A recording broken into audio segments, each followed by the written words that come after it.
Well, hello humanity. Food is the one natural supplement that we can agree every person on the planet requires on a regular basis in order to live healthy lives, free of disease and famine. Yet our current methods of farming are starting to have a noticeable impact on the environment, not only with waste food, but also waste chemicals used for irrigation and growth. As well, with an ever-increasing population, our current methods of farming will be unsustainable should our population mark one day reach 16 billion. As a species that is so accustomed to change, how can we adapt our current convenient farming methods to be not only more economically and environmentally sustainable, but also adaptable, with an infrastructure to one day potentially support tens of billions of humans? It's June 2015, and for the better part of human history, our lives were dependent upon working and toiling in the field to produce a high enough yield of food in order for our population to survive.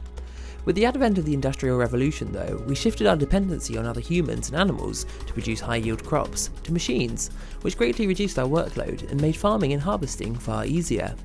We live as part of a vast worldwide economy that is constantly delivering food from all corners of the world at a rate previously unknown in human history. This map shows a breakdown of all the arable land being used in the world today. This fluctuates yearly depending on seasonal stabilities, but in general, the countries in purple provide the most arable land, while those in orange have the least. If population rates were to remain at 7 billion for the next 50 to 100 years, our current methods of farming might be sustainable for quite a while longer. However, as it's most likely that our species will double in size over the next century, we need to look to some alternative methods. Permaculture is one possible alternative which focuses on creating self-sustaining ecosystems. This is done by developing organic, low-input, biodiverse farms which reuse all the resources that are put into them. 1/3 of the Earth's total surface area is deserts. Many crops require a lot of sunlight, so farming in high-temperature desert regions that are ideally near a large body of water could solve a lot of irrigation problems without the need for expensive desalination plants. A humid greenhouse environment powered by strong sunlight would produce high-yield crops that are economically and environmentally sustainable for farmers, such as lettuce and tomato. One other solution is to employ robots to replace humans in specialist crop farms. Fruits like apples, grapes, pears and other delicates all need to be farmed conservatively to reduce cost and preserve them for the longest time possible. The advantage of such machines would enable easy access to treetops with the ripest produce, allow for automated pruning, trimming and planting devices, and of course far more storage space with ease of transport.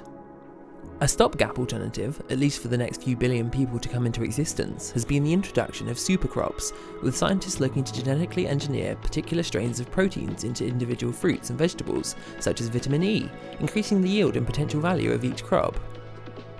Continental remapping is the process by which open source data is used to gather and merge information on local settlements and regional climates, helping to construct models that detail where small communities are likely to develop. This all helps map out the yield needed for crops in a particular region. One such trial is currently underway in Africa with the aim of creating a virtual database of all of Africa's industrial and agricultural systems. This should help large populations manage their commute to local sources of food and water, particularly in villages where an extensive journey is needed.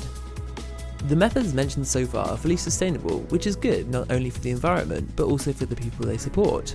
However, there are still a number of drawbacks to these methods that don't account for large and sudden population growth, so it looks like we need to start thinking tall. One elegant solution comes in the form of vertical or sky farming. Vertical farming was originally coined by an agriculturalist named Gilbert Ellis Bailey to describe the vertical nature of plant growth. Since then, the term has been refined, most recently by American ecologist and environmentalist Dr. Dickson Despommier.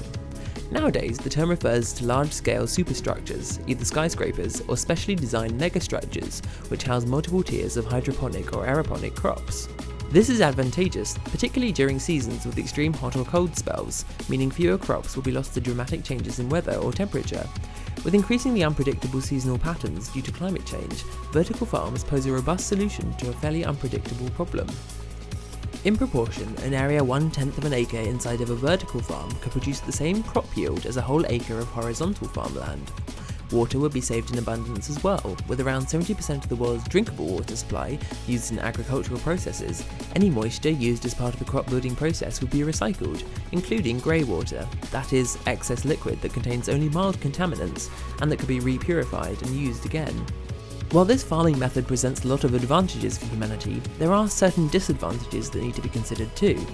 Most notably, the cost of setting up such a building with sufficient lighting provided by hundreds of LED lamps, building materials, environmental controls to regulate temperature and humidity levels, as well as the infrastructure to support sourcing produce in and out of the habitat, could generate a total cost per farm of around $84 million. Besides this, some technology such as the use of high-intensity, energy-efficient lighting still needs further research and development before it can be rolled out commercially. With our current technology, the setup costs of a vertical farm could potentially outweigh the economic benefits of current farming models. This doesn't mean to say that vertical farming is unfeasible though. One study suggests that we may only be around 5 to 10 years away from the construction of sustainable and profitable farmscapers. What we can do in the meantime is to take a look at similar conservational projects. By researching the most cutting-edge methods of energy and cost conservation, we can formulate an idea of how we might implement such things as vertical farming in the future. The Eden project in southwest England is one such example. The structure, situated in the Cornish countryside, features a set of artificially regulated biomes separated into two distinct sections, the tropical biome and the Mediterranean biome, each one consisting of a range of rare and fascinating plant species, all controlled to grow in optimal conditions. We can learn a lot from Eden, from its cost management to its recycling processes, but most notably how it controls the amount of water it uses. Sourcing local rain and groundwater, using low flush toilets and time-controlled taps, Eden is able to cut its water expenditure significantly. By keeping the biomes between a set temperature threshold all year round, less money is spent on heating the structure overall as well. Perhaps the most energy-efficient aspect of Eden is its distinctive rows of hexagonal cladding panels, created from layers of transparent ethylene tetrafluoroethylene.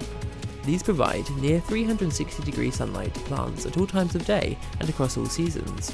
In a trend-setting turn, the complex also makes use of 4 forms of renewable energy: wind, solar, geothermal, and hydroelectric.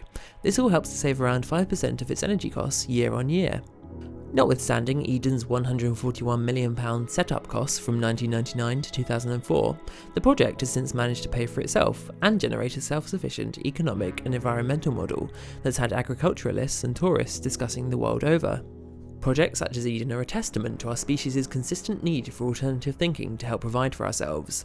At this stage in our history, these endeavours act as a petri dish for future technological advancement. We can therefore be cautiously optimistic that in time, the research and success of projects like this one will continue to enthuse corporate and scientific bodies to the extent that it becomes only beneficial to invest in sustainable ventures. As a species, we require effective generic solutions to agriculture that we can all apply to our own lives. To quote Dr. Despommier, it's our hope that these methods will provide a very simple, robust, foolproof way of growing food wherever you are in the world.